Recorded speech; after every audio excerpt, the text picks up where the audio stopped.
ভারতে বাঁধ ভেঙে পড়ায় তিস্তাপাড়ের মানুষের মাঝে বন্যা আতঙ্ক। তিস্তা নদীর ওপর নির্মিত জলবিদ্যুৎ প্রকল্পের একটি বাঁধ সিকিমে পাহাড় ধসে ইতোমধ্যে ভেঙে গেছে। এর ফলে পশ্চিমবঙ্গের গজলডোবা বাঁধে পানির চাপ যেন দ্রুতই বাড়ছে। উজানের ঢল যে কোনো সময় বাংলাদেশে প্রবেশ করে ভয়াবহ বন্যা পরিস্থিতির সৃষ্টি হতে পারে বলে আতঙ্কে দিন কাটাচ্ছেন তিস্তাপাড়ের বাসিন্দারা। তবে পানি উন্নয়ন বোর্ড পাউবো বলছে, তিস্তার পানি বাড়লেও আপাতত বন্যার তেমন কোনো শঙ্কা নেই।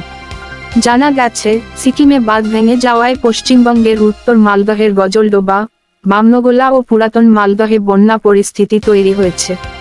গজলডোবা বাঁধের পানি তিস্তার ডালিয়া পয়েন্ট দিয়ে ইতোমধ্যে বাংলাদেশে প্রবেশ করছে। বৃহস্পতিবার 22 আগস্ট সন্ধ্যা 6টায় ডালিয়া ব্যারাজ পয়েন্টে পানির প্রবাহ ছিল 51.50 সেন্টিমিটার। এই পয়েন্টে বিপদসীমা ধরা হয় 52.15 সেন্টিমিটার। একই সময়ে তিস্তা নদীর কাউনিয়া পয়েন্টে পানির প্রবাহ ছিল 28.61 সেন্টিমিটার। এই পয়েন্টের বিপদসীমা 29.31 সেন্টিমিটার।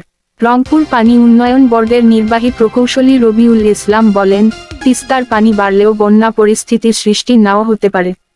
তবে পানি উন্নয়ন বোর্ড সতর্ক আছে। এদিকে ভারতের মেঘালয় ও আসামে ব্যাপক বৃষ্টিপাতের পর হঠাৎ বড় বন্যার কবলে পড়েছে কুমিল্লা, সিলেট ও চট্টগ্রাম অঞ্চল। সিলেট বিমানবন্দরের রানওয়েতে পানি ওঠায় বন্ধ হয়ে গেছে বিমান চলাচল।